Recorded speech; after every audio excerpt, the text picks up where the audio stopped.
The problem is you do see a lot of antisocial people succeed. Loneliness is as big a risk factor for ill health and death.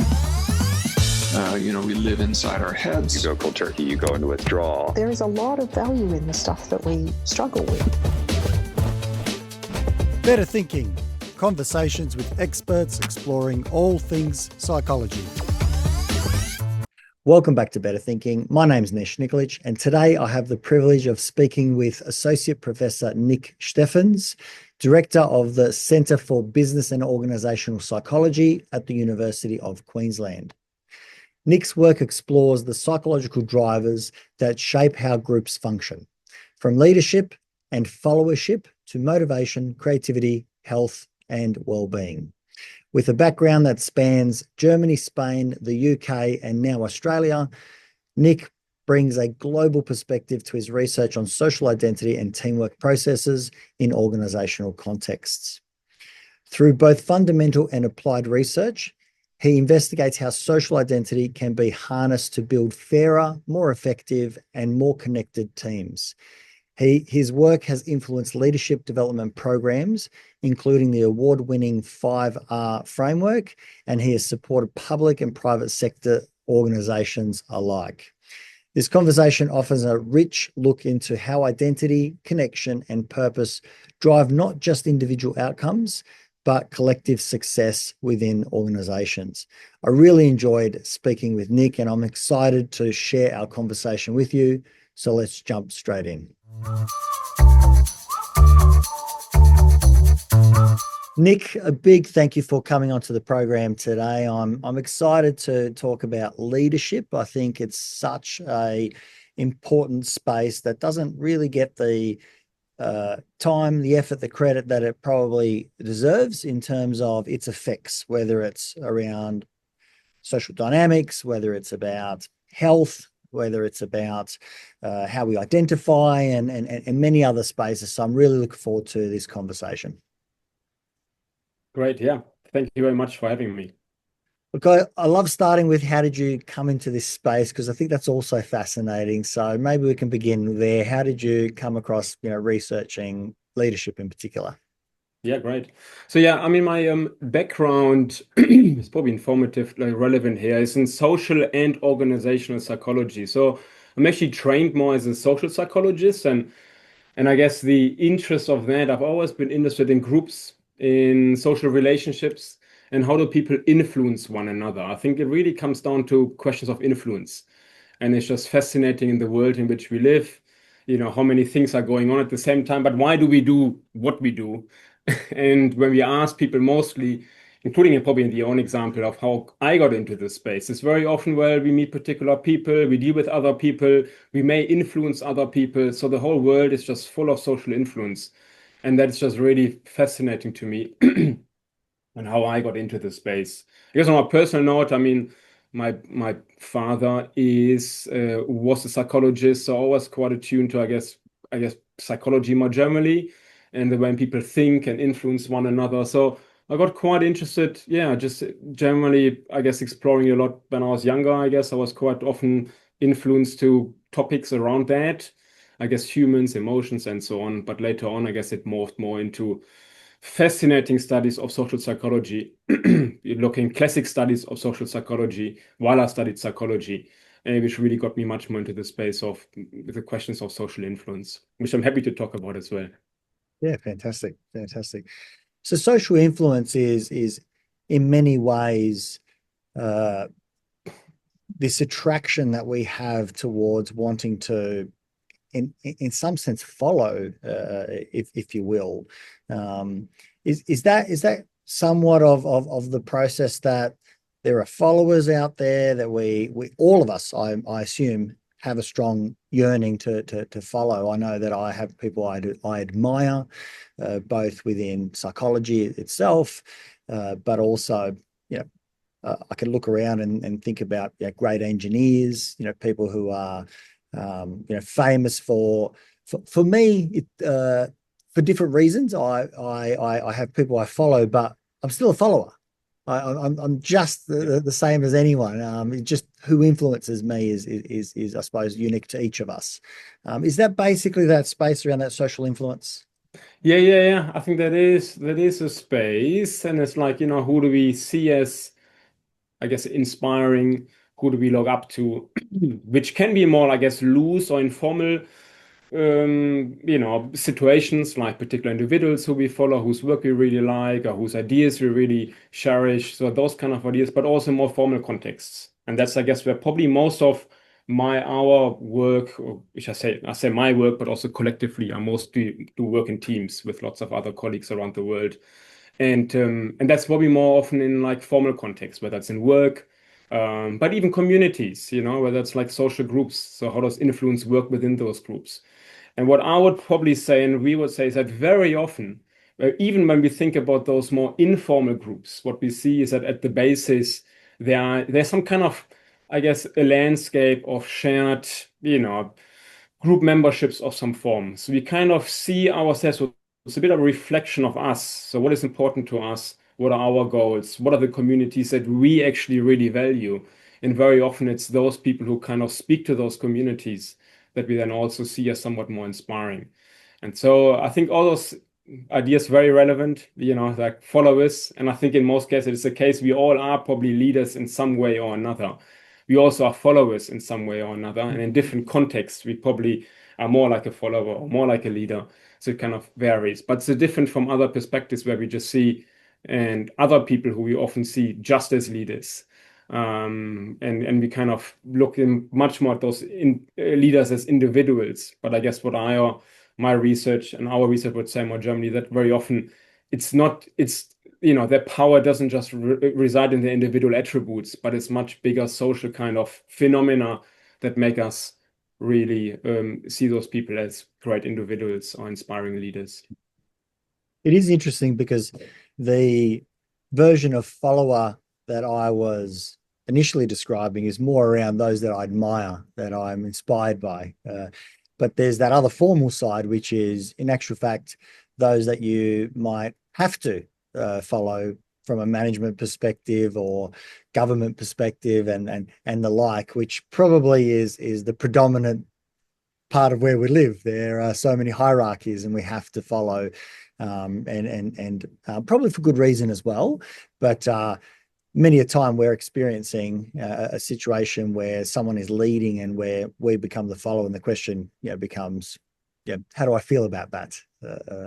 How do I experience that as an individual, and that kind of group membership? How much am I connected to potentially the leader, or maybe if I can use the word mission, the core values, morals, ethics that the organization brings. Yeah, that's really good points. And maybe it's also worth just highlighting like the way in which probably I look at leadership, and that's actually probably how more, I guess, people in the field who study leadership more generally would probably define leadership. And it's commonly defined as a process of social influence, but always that it revolves around the achievement of group goals. So it's exactly the question, like, why do we follow others, and do we want to follow others? And ultimately leadership is a process of social influence whereby one person influences another person so that they are willing to contribute to group goals. It's not that they are forced to or think they want to do, but actually they really want to contribute to group goals.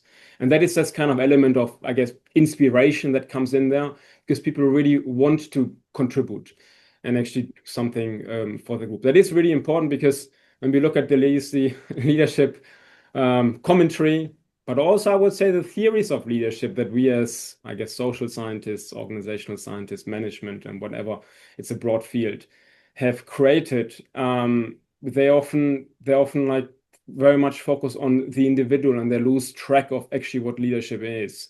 So we often fetishize individuals, but actually forget that it is really about a group achievement. It's a group process ultimately. It's not just about individuals. I'm incredibly fascinated by Elon Musk in particular, for probably obvious reasons for many, at least, in terms of achievements and the like. And I appreciate he's extremely polarizing, and his character is very interesting. I've read his books, all of the biographies about him. Unbelievably complex human being. At the same time, clearly an incredible leader in terms of so strong in his mission, and so repetitive. And he uses the word mission. Like I don't. That's where I get that word from. There's almost like this mission statement going on that clearly he attracts the brightest of the brightest around the world for these activities that is doing. But it's clearly not the work of Elon Musk. It's the work of hundreds of thousands of people who all believe in something, and there's a culture there that obviously I think is set somewhat from above, but not just from one person above. There are many, many, many incredible leaders and engineers, and you name it. There must be like thousands of leaders in those organizations. Can we maybe start there a little bit in terms of your viewpoints, because you're obviously a much keener eye. You've got a lot more theory and research to pull from. Yeah, very happy to. This process of social influence, and it's based on this group goal. How does that play in, or how does that evolve? What does the research say? What are the theories that we use? Yeah. Really, really great points. Yeah, I think that you identified a really critical aspect there, but also not just a bland mission, which is, I think, very often as any organization, most organizations have some kind of mission statements. I think most people probably are not really aware what they are. They don't really buy into them. If you ask me, I work at UQ, what the values are. I probably know them, but I'm like, because I pay attention to those things. But if you ask the average person here, what those fundamental values are, I think they would probably not identify all the 6 values that UQ says are part of the mission. So it's very interesting in large organizations in particular that have explicit statements, mission statements, which are often, they're much more management exercises of trying to say who we are about, but they're not really felt by other people. Whereas in the case of what you outlined here, that actually, Elon really talking about missions. Here, I guess the difference is for many people that they really buy into those missions. They're aware of them. They have a sense, at least, whether it's accurate or not, doesn't really matter. But they have a sense of, yes, this is who we are and who we want to be. So it's much more in kind of forward-looking mission. I guess always what Elon has done, I think, very, very well, is not just looking at who we are in the current, but really trying to be much more future-oriented in I guess his and I guess in the collective thinking of the organizations of which he is part of, or the group. So that's really important. And we would say from our research that it really is only when it becomes a shared mission that other people really understand it and take ownership of that, no matter how it is created, that really see this is really an instantiation of kind of who we want to become. But again, that's a thing that in many organizations is not the case. People don't really know what the mission is. And without a mission, it's very difficult to lead because we don't really know where we are going and why we are doing what we are doing. It almost taps into that there's a social identity that so many of the employers, at least from the outside, I'm kind of guessing here, but from the outside, it appears there's a really strong social identity that even someone who is, fitting off vehicles, so they're putting bumpers on and parts and so on. They believe in the mission. So they're saying, I'm incredibly happy to contribute to this mission of, accelerating sustainable energy around the world and etc. The fact that I can kind of rattle off some of someone else's mission says something, I think. And so there's this kind of shared identity, there's a shared mission, there's something so powerful and attractive to that. I think when there's a social, when there's something that seems or is pro-social, it seems very attractive to humans. Yeah. I think it is right. And I mean, like we have been out, because that's how the conversation has been going, talking about that. But it's not obvious when we read common, like typical, commentaries about leadership. And, the most, like probably the aspect that has been examined most and people think is most important about leadership is probably charisma. And people think, oh, wow, people have this really special something, whatever that is. And, they're able to talk in this particular way, use a lot of emotions and metaphors. And I would say, yes, they can be important potentially, but what is much more important and actually a source of charisma is exactly the shared social identification. So when we see actually that we identify with the leaders and with the groups that they are championing, we see them as embodying those groups that our research says that is actually a key source of their charisma. So it's much more an attribution than actually a behavior or particular thing they actually show. To a large extent, it's something we confer on leaders rather than something that sits within the leader and the leader has this or that. So I think it's quite interesting that at least the theories we have produced of leadership, but also when we typically read commentaries about the great leaders, we often focus on the leader, the individual leader, but we actually forget that it's as much about the perspective of the follower and how they relate to the leader that really explains why they are inspired by the leader and what makes ultimately this a great leader. That's a really good point, because how you perceive the leader, I imagine, plays a lot into your willingness your willingness to follow as well, because there's someone like Elon Musk, incredibly polarizing, but in actual fact, a lot of good leaders are fairly strong in their viewpoint and can be polarizing. There's many examples of that. I was, pardon the pun, I was saying, not pardon the pun, pardon the mistake, Steve Jobs, another classic one. Incredibly difficult from reading his book as well. They're both awful, to work with, but there's still this yearning, this desire to work with, air quotes, the best. Yeah. There's something so fascinating there. Yeah. And there's also something that I think in probably either case, we can see that sometimes it's really, the idea that we have a community that we cherish and we have a sense of that, that we are on a particular journey and path, that actually people are willing to go to great lengths to also potentially suffer in particular ways to actually for the good of the group. So people are willing, that's other research we have done in other kind of fields, where actually people engage in followership, even if it's, not particular ethical, if you like, or even unethical. They're willing to do it because actually it really advances the group. And I think that really speaks to some powerful, I guess, general factors of leadership. What is it really about? So how can we explain that? It's not just particular behaviors or emotions that leaders are showing, but they're much more powerful social relationships at the basis of people's willingness to follow, even when those potential appeals are actually unethical, or people are kind of aware that actually this is probably not quite the right thing, but we're still willing to do it because it advances who we are and who we want to be.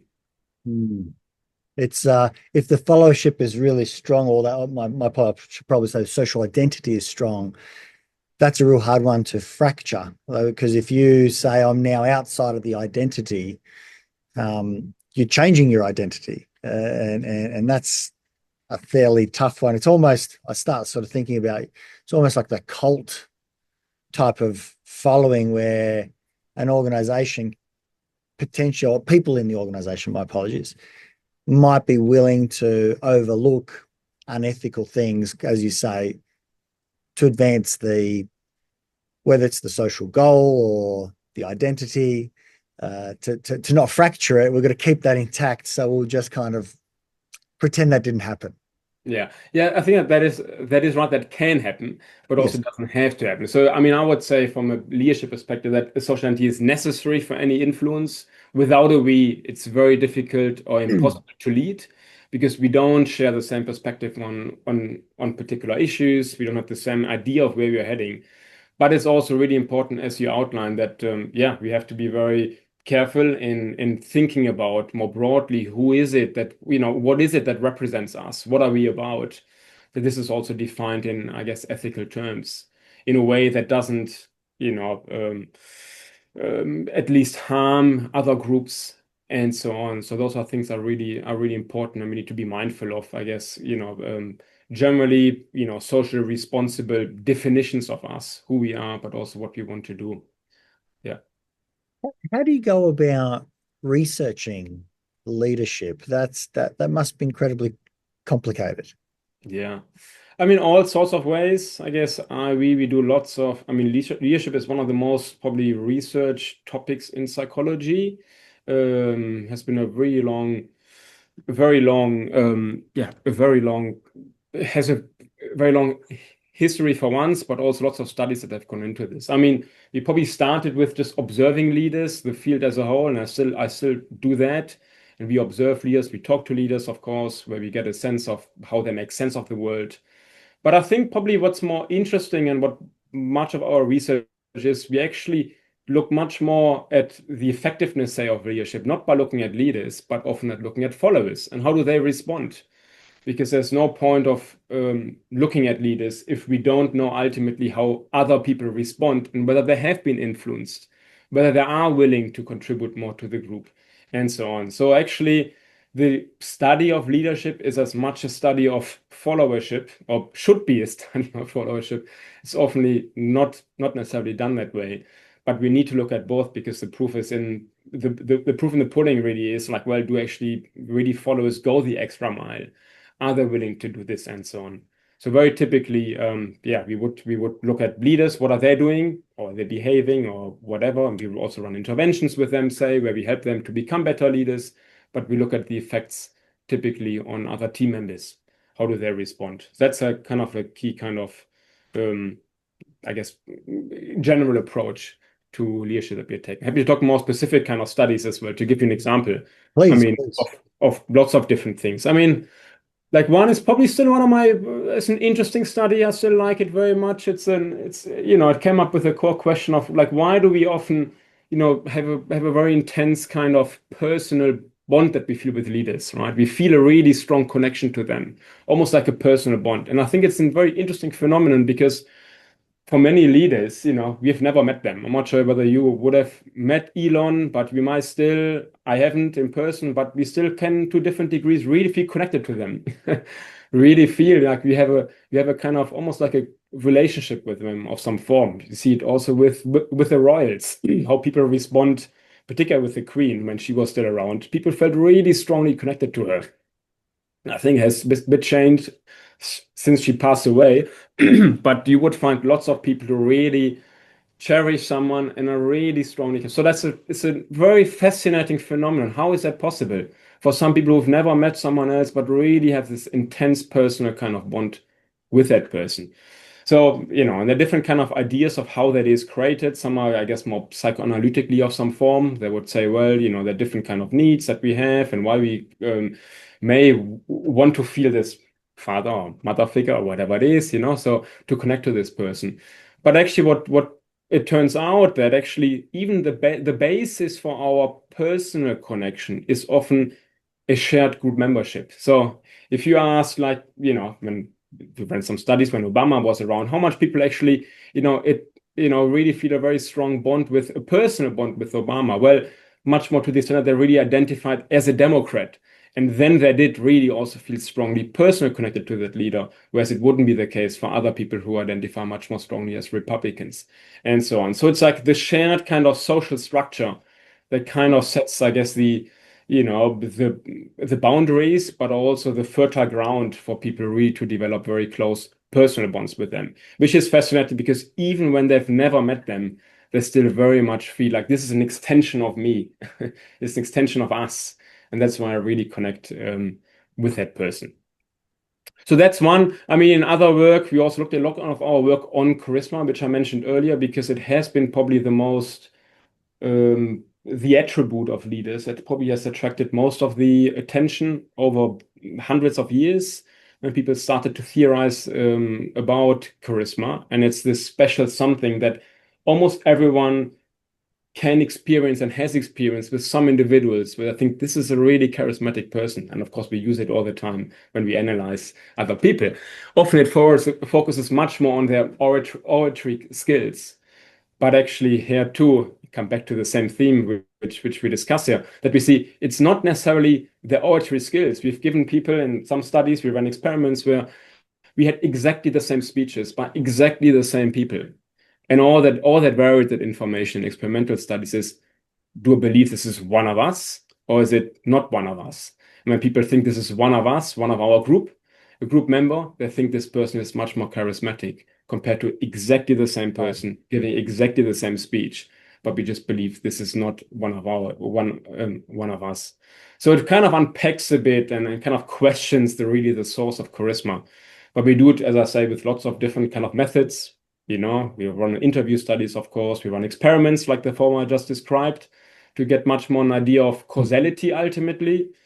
Because at least traditionally in psychology and the way we studied leadership, often by focusing just on leaders, and then many pop psychology books where people just talk to leaders. But of course, if you only talk to successful leaders, we never know what really distinguishes them from unsuccessful leaders because we never have that contrast. So we may focus on things that actually may not matter, but actually it's the things we don't really see that actually really makes a difference. That's incredible, controlling for the speech. And if you identify with the group, you see it as having more charisma. And if you don't identify, then less charisma. That is incredible. There's a real strong confirmation bias of saying, well, if it's coming from our team, it must be solid. It must be good. It sounds perfect. Geez, they nailed it. This is exactly what we're talking about. Yeah. All of this kind of momentum behind them. There's a strong motivation to maintain that. When you're saying that this kind of connection with the leader still boils down to being a connection with a group identity, it triggered for me when I first connected with ACT, so acceptance commitment therapy. Another person I deeply admire is Stephen Hayes. And Kelly Wilson in particular, but I also at a similar time fell into I suppose an association. So the ACBS, Association for Contextual Behavioral Sciences, and then you go to conferences and you spend time with other people within, whether it's ACT or other similar types of approaches, but you feel like you're part of a community. I'm not alone. There's others like me out there. And it's almost, if I think about it, that when you deeply feel, when you strongly feel connected, it's very easy to go out and just run into confirmation bias and say, well, they must be wonderful people. This person couldn't do any harm, right? Not suggesting that leaders do, but we can certainly be blinded by charisma and connection and all that sort of stuff. And it's very interesting when I see that contrast in leaders, which is contradictory to what I believe about them, how you even try and read it, how you try and change the narrative, or you give excuses for, or just simply won't even read that article because it's against what I believe. There's that whole way that we filter. It's fascinating, but yeah, wow, that charisma is that research on charisma that's incredible. It is just question so much, like it just fractures the, what is charisma and how do we create it? Is it actually more in me than it is in the leader, that I'm just applying this to them because I'm connected to the group? Yeah. And we're always part of that. That's why we're always part of some groups, and it's all our kind of, we are tuned to more, we are much more tuned to information that is relevant to us and our various identities, whatever those groups are. So we much more like to probably seek out particular information than others, but also we pay typically more attention to it as well. So there's always that structure. And of course, no matter where in the social media space and everywhere, we are very selective in the kind of information we're exposing ourselves to, which is probably an expression of us, of who we are in the groups that we are part of. But at the same time, though, and I think it's important for leadership that it isn't just a given. Of course, the world always changes, and we can see it easily by comparing the group today to 5 or 10 years ago or whatever. So there are always new things coming in. And ultimately, it's not just about, and that's, I think, really important for leadership. It's not just being one of us, what I just talked about a bit, but effective leaders, I guess, are really good in creating new groups. They're very good in actually bringing people together in a kind of new kind of, whether it's new emerging groups, potentially, but also redefining groups, and actually like help us, to understand that actually like this is who we are, but actually, we are this is really who we are in the way in which we relate to other groups and the world and so on. So they play a really important role in creating groups, in representing the groups, being seen as one of us, but also then in advancing the group, in advancing shared interests, and not just their personal interests, and ultimately also embedding the group, creating real, I guess, structures in the physical world. Again, things that we very often, I think, forget when we think about leaders. We just don't think mostly about them in terms of rhetorical skills, typically, maybe their behavior, the way they act, but actually also leaders are really good leaders. Effectively, they're very good in leaving a mark on the world, if you like, in kind of much more physical terms, in structures, events, whatever they're creating, to allow the group to come together. So there's one example, which is also like, I think, a nice study we ran to look at very different kind of methods. Is, how do they do it? Well, how do leaders create a sense of us? And one powerful method certainly is a language, and how they bring. There are lots of studies around this, how they can do it very craftfully, building on particular cultural knowledge and associations that are kind of valued by the group in like, stringing together a new path that kind of really represents us very well in relation to others. But we can also look at very simple indicators. So do they actually talk about us? Or do they talk just about I and me? And of course, we often think leaders are the strong I, the really strong leaders. But actually, what we find, that's actually leaders who speak to us, who are actually much more effective. So in one study, we looked at all Australian elections since Federation 1901 by the two competing candidates, looked at their major election campaign, the launch speeches, which used to be a big thing, maybe not so much recently. From 1901 to 2013, all by the two speeches of the two major candidates. And all we did, we just counted how often do they say I and me, and how often do they say we and us. And we found that across all the different, the 43 elections that we've had in Australia since elections, that in 80% of all elections, the winners say we and us more often. And they use we and us every 79 words compared to every 136. So they speak the language of us. They present themselves as one of us, but also in that process also create a sense of us. Wow. The language that's used by the group, and certainly we, it's a continual emphasis of the group. Advancing the group, bringing the group together, cohesion. We're doing this together, rather than I'm doing this. Rather than I am the leader. It's we are going to lead this forward. Yeah, that's right. I'm a leader. I mean, again, also different ideas where, but I mean, it's so interesting in the leadership space, and most people who've probably been to some kind of, or seen at least advertisements for leadership courses, and probably have been to leadership courses. What they typically do, they focus all on the I. They focus on what is my personality, reflection on me, who am I as a leader, and so on. But they don't really explore the group. But we see in all the research that what's really important is the creation and the advancement of the groups. And that's a really big disconnect between both the theories actually of leadership, because we talk more about one perspective, the thing that I look at more. I mean, I contrast them often, I guess, a more group perspective with more individual perspectives. But most of the theories, they're about being an authentic leader. For instance, having charisma and speaking in very emotional terms. And those kind of things. They all focus much more on the I, have much more, I guess, individualistic perspectives that they bring compared to the more kind of group perspectives.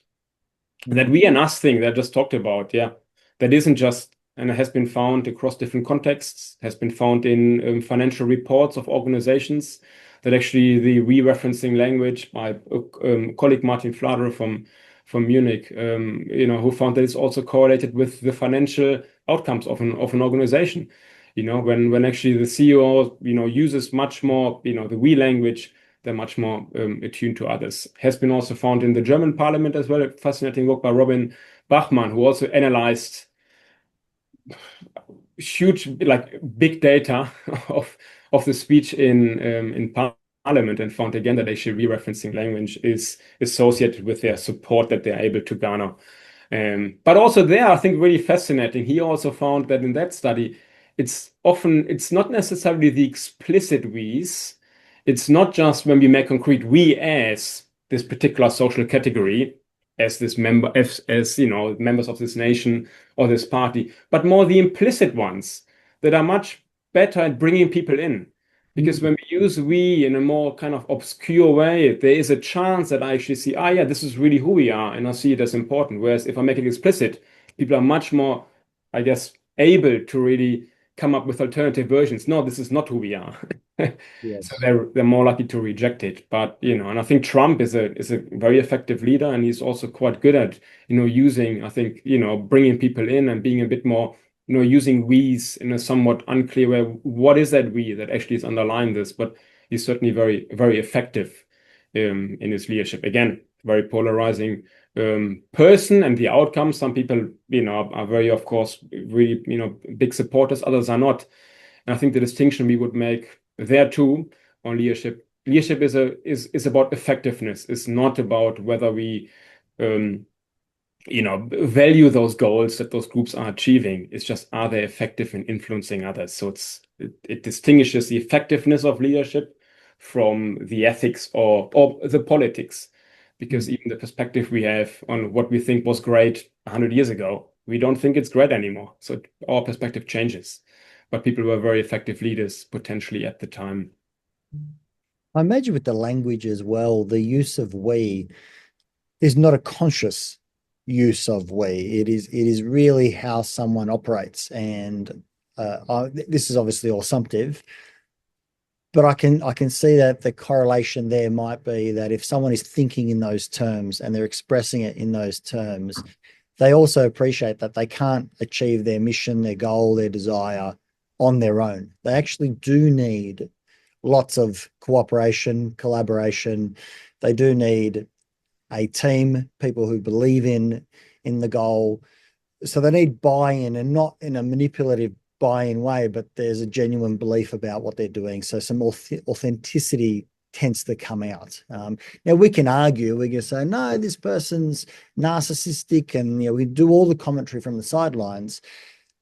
But I have to believe, just from human behavior, that this is all an unconscious. It would be rare that someone is consciously trying to do these things. It could, because you can't just go, I'm just going to inject a bunch of we's and us's into my language and all of a sudden everyone buys it and I'm all inspiring. No, that's one small segment, but you can kind of see there's an element in that's showing that there's an attribute within this person who is quite collective, of saying we've got to do this together. And is convincing as to why they believe in it. They're not just trying to influence for the sake of it. They actually have a mission in mind themselves. They believe in that. Is belief a part of this? A strong belief in the leader, that they are genuinely believe in if I continue to use that word, the mission, Yep. the goal. Fascinating. Yep, really excellent points, and that's absolutely right. So, like in that study I just talked about, that's our analysis, I guess, the theoretical analysis. Why is that so powerful? It's because really leaders, they really think we, they think we and not I, and that's really why they're powerful. So, by the same token, exactly as you say, just now, if we were to give advice based on a study, just say we and us very often, it's probably not going to work.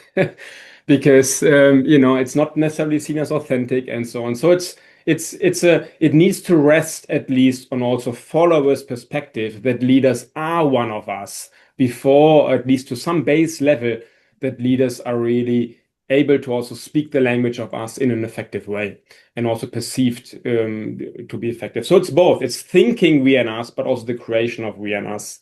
And I think there's other studies we asked about is there anything about the belief? There's other work by Rolf van Dijk and colleagues in coming out of Frankfurt from Germany, who's found across a range and colleagues a range of different studies that when leaders identify strongly with the groups themselves, so they believe in us, then that also transfers to followers. That followers actually much more likely than also to also adopt that kind of we thinking and really see a much more value in the collective purpose and have much more of a collective sense of direction. So yes, it's all comes down to the same kind of thing, which is about the sense of us, and is that real? Do we connect with that sense of us, and do we also want to advance that sense of us in a way to take us forward? This probably explains why so often there is friction between groups, because to have a strong, cohesive group, you have to have strong identity. And when you kind of have a strong identity, we start to do all these heuristics of we're right, therefore the opposite must be true, that others are wrong. And so we start to filter in that way. So, if it's if we maintain the Elon Musk theme, or we can pick a different one as well, but green energy is right no matter what. And so we just go down that line versus saying, no, this is very, very different, and we create friction by the strong identity, and we start getting into very black and white in many ways, rather than the more nuanced understanding, which I think is lacking in this world. And maybe it's not, but certainly the media puts it out black and white, so they kind of maintain this black and white ongoing. But maybe the world is more nuanced than I give it credit for. But it just seems like the identity of groups feels strong, but maybe I've got that wrong as well. Maybe you can talk to that a little bit. Yeah. I think the strength of identification or strength of identities is certainly one thing, and I think we need strong identities to really achieve anything around groups. We need to have that sense of we and us as a kind of, but what it means does vary a lot and can vary a lot. And I mean, other work I think is quite interesting, and we can have very different beliefs what makes us, right? So we can believe in, well, we need to have always this this very monolithic particular idea, like this really creates us, or we have a much more appreciation of much more diversity within the group. And leaders play a really big role in creating more or less diverse groups, and in creating an appreciation of diversity within the group. So as in any group, whether it's at team level here, I would say, at our school or department, you would say, or at uni level, in any other organization, team leaders, departments, or political leaders, there are always multiple competing ideas about who we are. And what leadership is around is trying to, create a narrative, that is coherent, that allows people to bring into the tent, not to actually push them apart. And to the extent that they're able to do it, they're much more likely to be also to speak to those people and influence them. But it's an ongoing thing. It's never done. And it's complex, definitely. And it varies a lot by different groups and, how those things play out. Because, very often the danger is that we create that actually there is friction in the group and the group breaks apart. And over the time, probably if you do some historical analysis of any group or most groups that haven't sustained, at least organizations, not many organizations, have lasted that long. They have ultimately failed of some form. People didn't really believe in it anymore, and they broke apart and so on. So there's in organizations, but in also all social movements, of course, we see often that when groups aren't able to create an inclusive sense of us, that actually groups break apart and the followership waits and so on. So it's an ongoing, I guess, dance, if you like. You could, I would rather see it as a dance than a battle, but it's always an ongoing negotiation, a social negotiation that is taking place in any group about who we are. And that doesn't spare any group, even within family and so on. We always have those ideas, who are we really? And we question again, because the world changes. So our relationship with the world changes again, and so on. Well, I think what you said in terms of those multiple identities also within a group, and then you're therefore managing multiple competing demands. And so there's a balance for the leader to include the us while there is still difference, whether it's about that department and our department, this team within our department and the other team, but we're actually still an us, and hence why maybe it's useful that we're in one department, whether Department of Defense, Department of Health, Department of Education, but we've got different teams within there. And so, yes, we might kind of say, health's not doing this well because, we're in defense, but that's okay because we don't have to kind of collaborate nearly as much, so to speak. So we can kind of hold that, or, within schools, there's every group, I suppose, has multiple identities, multiple competing demands while still trying to maintain an us. Us with differences, and celebrating those. So we say, we actually want them part of our team because they provide great value, even though it's different than what we can. Yeah, that's a really, really fascinating point. And I think that is really important. It can also sometimes be overlooked by leaders when they think, let's not acknowledge the difference in the group. Let's just pretend there's just this one big coherent thing at higher levels. But people really react to that. People want their more local identities and smarter to be validated, and they want to live them out. So there's a fair bit of research that when people actually are denied their, small identities, they don't really buy into the bigger sense of us. So it's really important by also building larger identities that it really acknowledges the multiple, groups that we have within the group, but also allow them to come together in a, more harmonic kind of way. So there needs to be alignment, we would say, between the various identities at various different levels. And only when there is alignment that we are much more able to also come together as a larger group, but also to achieve something on the behalf of the group as a whole.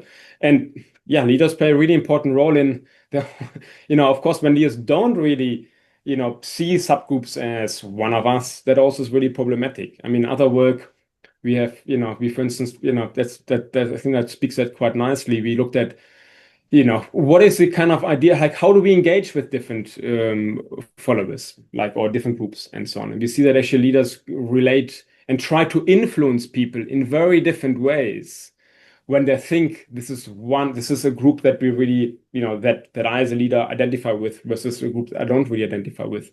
So we're much more likely to use persuasion when we're dealing with the groups who we see as an extension of us, our groups. But leaders we are much more likely to use coercion when we are dealing with outgroup members. So, and we see it's really, so, in this case, and that's partly because people have very different theories, and it clouds their ideas of how people operate, whether they can trust them, whether they're maybe even capable individuals or not. So that's a long, debates in management that leaders often have very different ideas of how followers are motivated. They need much more control versus they need actually much more the support of their autonomy. And that has huge effects on how people relate to those individuals and how they try to influence them. Mm-hmm. And that must be very hard to try and research as well, because all these extraneous variables, you can never do an A/B test. Well, it's very hard to create A/B tests of a particular individual, or even just say, well, we're just going to collect all of these individuals. You don't even get the data from them that you kind of need to, observe how they operate in meetings, for example, or how they set agendas. And it must be really complicated because we're probably guessing and then trying to set up research to study a small component of it. Is that kind of how it works? You mentioned that there are some of the aspect is just observing. So you're just observing particular leaders, and I imagine your brain's constantly looking at leaders and going, oh, they're doing this, or that's quite interesting, or listening to their language, or how are they positioning on this point, what group are they bringing in for this particular conflict that's occurring. I imagine your brain's kind of full all the time observing these leaders. Yeah, it is all those ones, all those particular ways of looking at leadership, the way we talked about. Maybe whether we observe leaders, we can also talk to leaders, where we say like, what do you think of those followers, and how do you engage with them? Have a range of have with them in detailed discussion around this. But also again, experiments like the one that I talked about. That's the question we just discussed. So we can also do this via experiments, and they're of course powerful because they give us.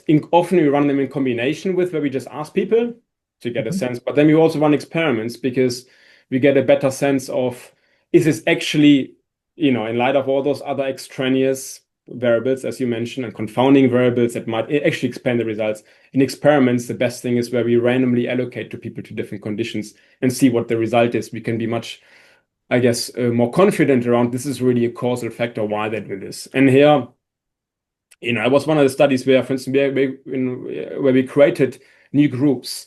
And then we asked them, well, this is a group, an in-group versus an out-group, how do you want to engage with them? Created a new game, and they were able to have different kind of strategies. One were much more about investing their resources into strategies that tries to educate them, persuade them, and so on. So we created and versus, well, actually, no, let's be a bit more forceful with the laws that we create. So that creates much more kind of coercive, punitive kind of measures. And we see when they're trying to get the enthusiasm and support for new issues, that when we're dealing with in-group members, people are really saying, yeah, let's just talk to them. Let's talk to them, try to change their minds and so on. But without group members, they say, no, actually, let's coerce them into this way. And we ran the same experiments with Republicans and Democrats in the US. And you see that the Democrats want to persuade Democrats, but coerce Republicans.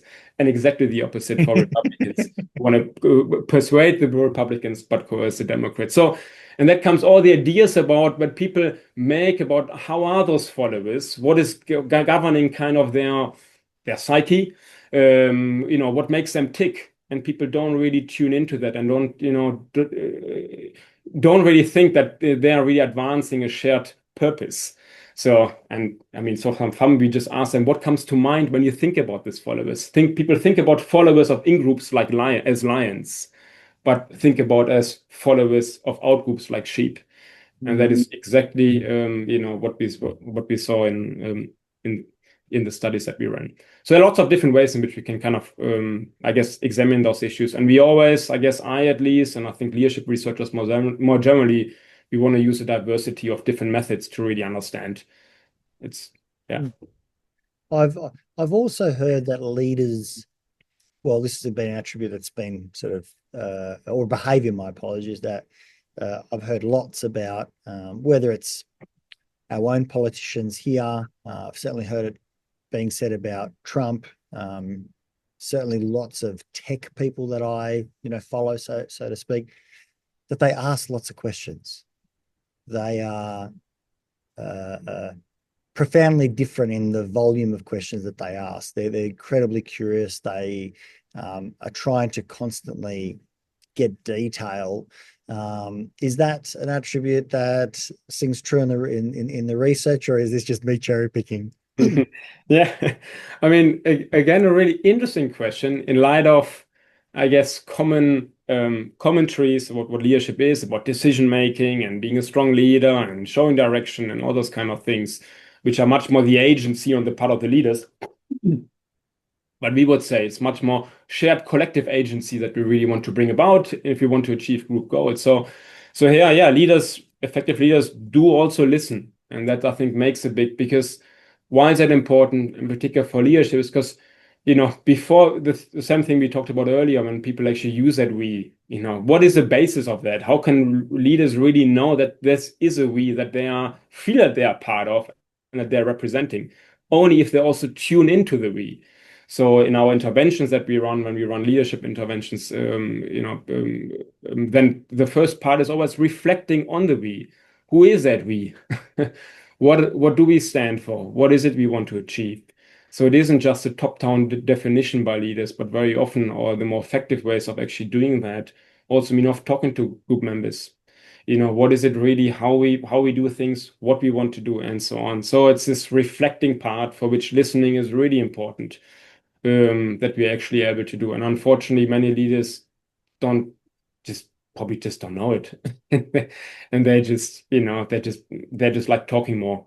Of course, it correlates from all the studies we know, the higher the status of individuals, the more they talk.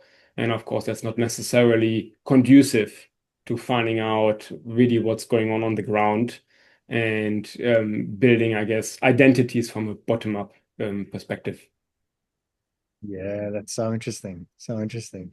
Who have you in particular observed with interest? Do you have any particular leaders that you've spent a bit of your own personal time or work time focused a little bit more on, and maybe you could talk about them?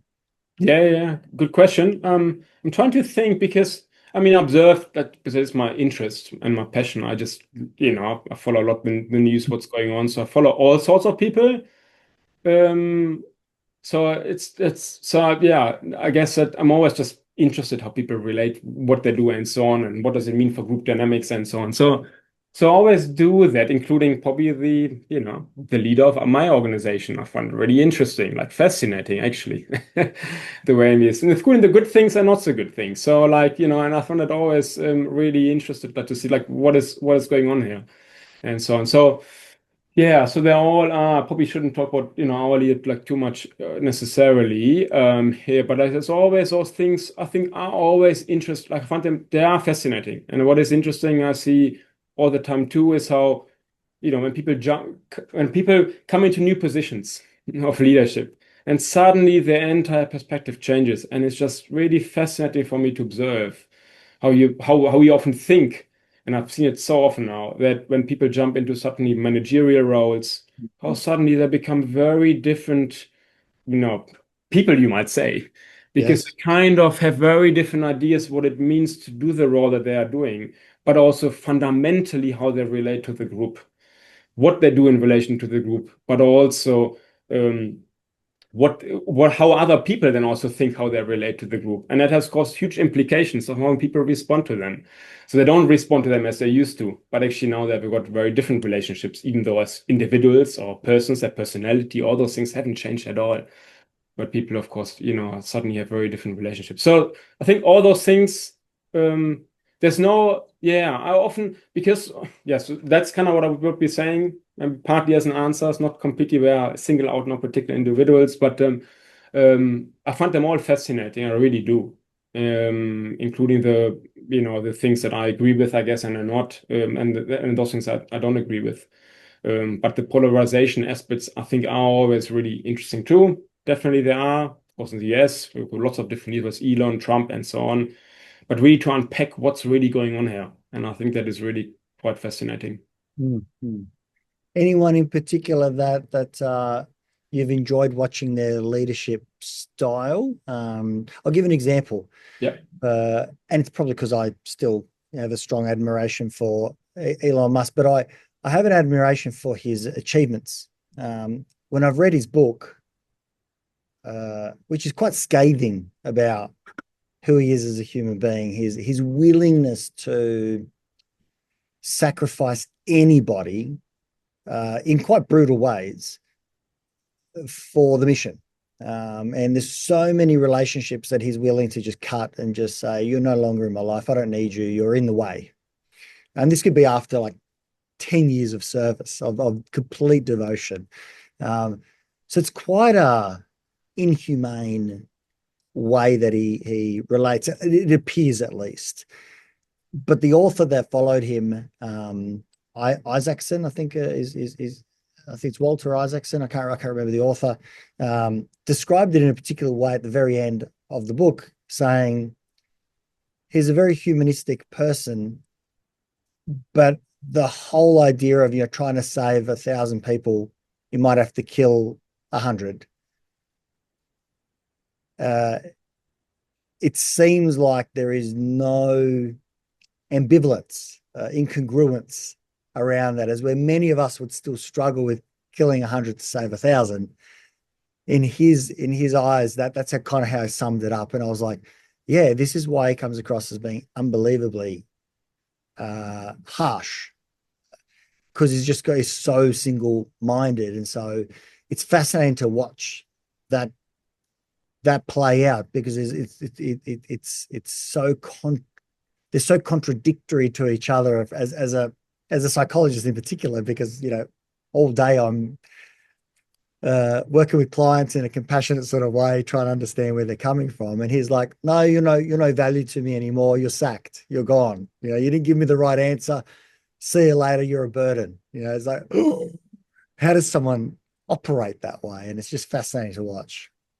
Yeah, it is fascinating to watch. I mean, I think it's difficult not to follow, you know, Elon or others, of course, because, I mean, not only because there's a lot of publicity, but also just like how they're operating and what they're doing.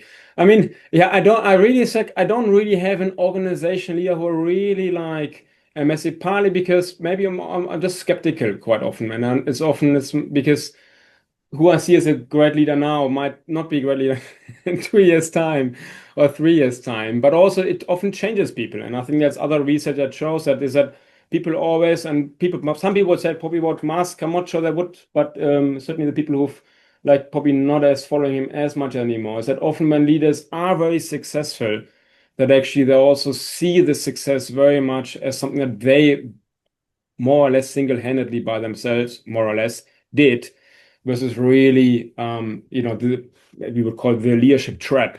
As people become more successful, then actually they attribute the success to themselves as individuals, much more to the collective group. And that's very often, unfortunately, the case, that the leaders kind of develop in that way. You know, people have made the same point, of course, about Elon Musk as well, that in many ways, you know, it's built on, you know, decades of research, scientific basic research on which we are able to build, you know, electric cars and so on, and from which he benefited early on from government funding, but now very critical, of course, to even the knowledge creators and even basic science to a certain extent. I mean, at least a very complex perspective with it. Obviously, he also believes in it as he's building rocket ships and so on. But that's still, it's that kind of like, well, it's quite a particular interpretation of that, whereas other people would say, well, actually, some broader appreciation of, you know, how various groups contribute to even the success as we find it in particular ways, you know, in particular pockets would potentially be more helpful. And so I think that's maybe I don't really have certain moves and I'm a bit more of an dissector, I guess. I see certain kind of behaviors I see as, that are leading to that I'm a bit more critical of and so on. So, but I think, I mean, certainly those people in the US, of course, from the big organizations that we know of, the CEOs, you know, many of them, at least the comment is difficult to know, of course, because certainly narcissism is certainly one thing that probably it's not, or at least in perceived importance of personal self is quite pronounced among many of those two. We can go back to history, of course, where other people, you know, maybe would say that they had a much more, I guess,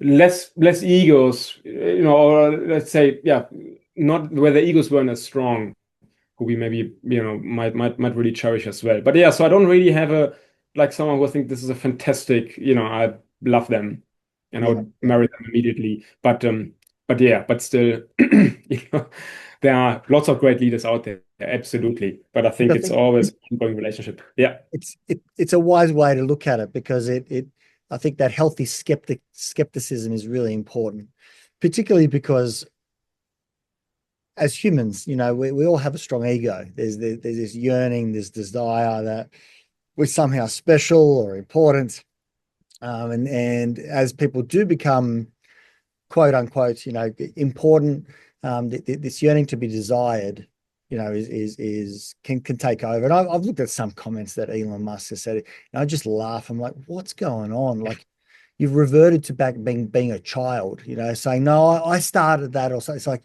wow, you know, like you're still worried about that. And it's like, you know, maybe it's a reminder saying, yeah, you're just human.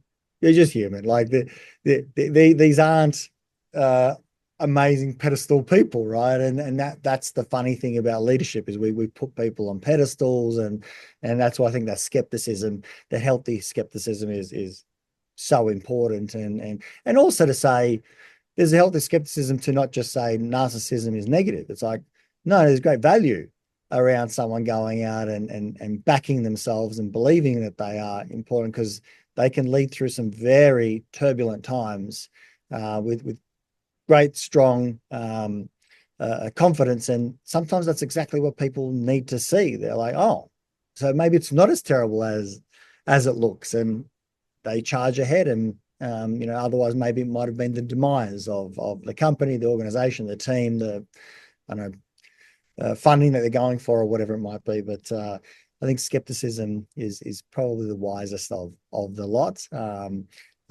or some enjoyable admiration, but also seeing it as a bit of a sport rather than doing it blindly, being kind of interested in it, fascinated by it.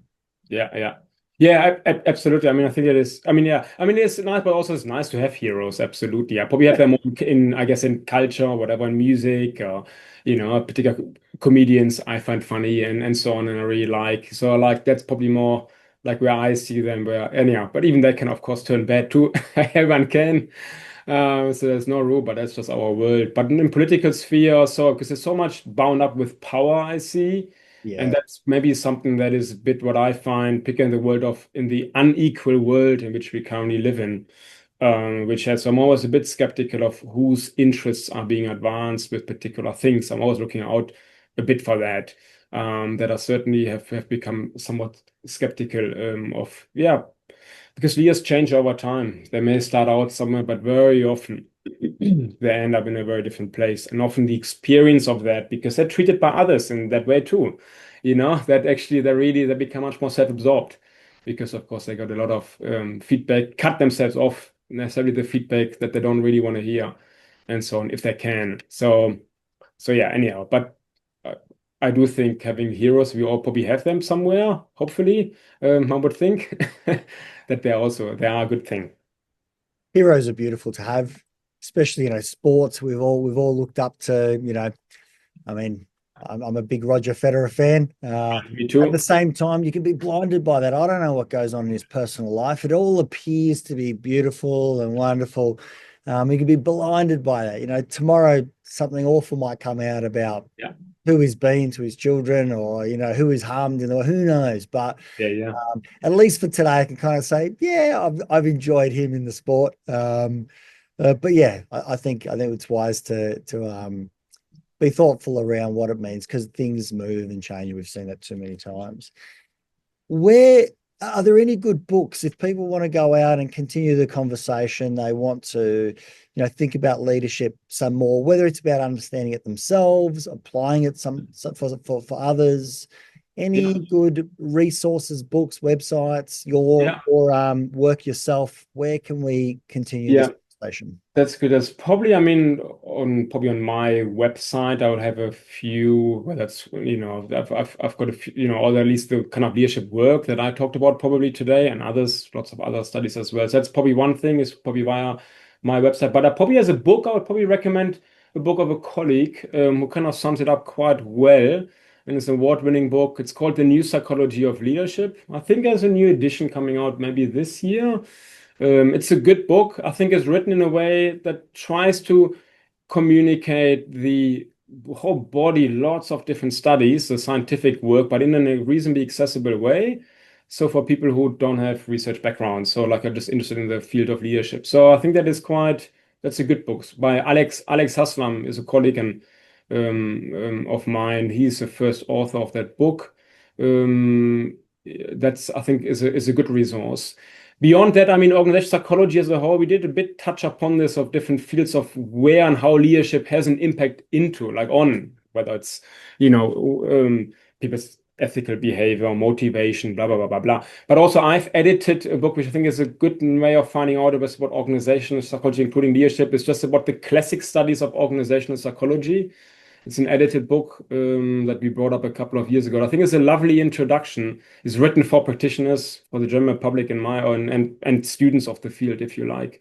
But it just gives you an appreciation of the history of the field, but also how our thinking about organizations has changed with the decades, and what's our up-to-date understanding about what is motivation, what is leadership, what is health and stress at work, and so on. So I think it's also a very accessible book.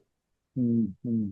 And there's so much that we haven't covered, obviously, in terms of, different styles of leadership and how they affect, followers' health and well-being. And there's an infinite number of places we could, move to, but there's some nice starting points. What is your specific web address for those who are listening? Do you have that on hand? I would just type in my name. It could be Nik Steffens, and you find like this probably my work from the university website. But also like for the articles, I would really say it's probably Google Scholar. It probably has most of the work. I'm not sure if people are familiar with Google Scholar, but yes, that's an openly accessible, where all at least the scientific papers are being published. But otherwise, just Nik Steffens, probably that's my website. And I'm also on LinkedIn if people want to follow. So I've got to, post a bit there as well. So that's certainly how people can stay in touch. Any final words about your hopes about leadership for today's world? Well, yeah. I mean, I wish it was a bit more optimistic, maybe in some ways. When we look around, of course, it's somewhat dark times. I would say, at least politically, geopolitically, and so on. So I do hope. I mean, that's more that leaders, we probably do listen more to one another and try to also see others as part of us and what we have in common rather than really what divides us. And I think that ultimately, hopefully, will create somewhat better worlds and more harmonious living together rather than conflict at a world stage. That's really what I'm hoping for. So it sounds maybe a bit, but it's a thing on my mind when looking up the news, which are never very positive, that I do hope for.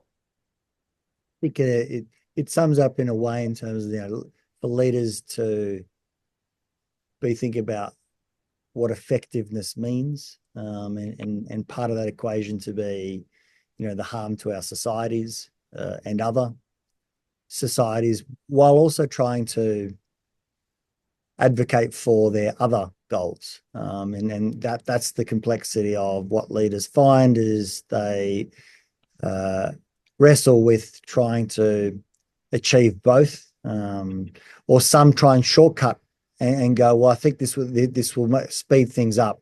If we go out and do things that are not so humane, it might speed our interests up. But time and time again, it doesn't look like that's a working model. Yeah,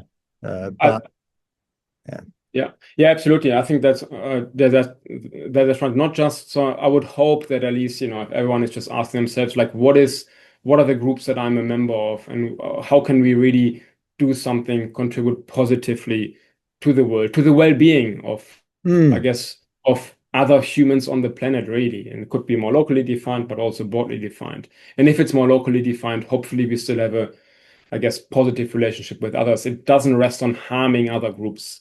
So that's, I think, really important to look at. Does this what we are achieving, and how can we work as a group? How can we redefine our goals in a way that contributes to the well-being of others?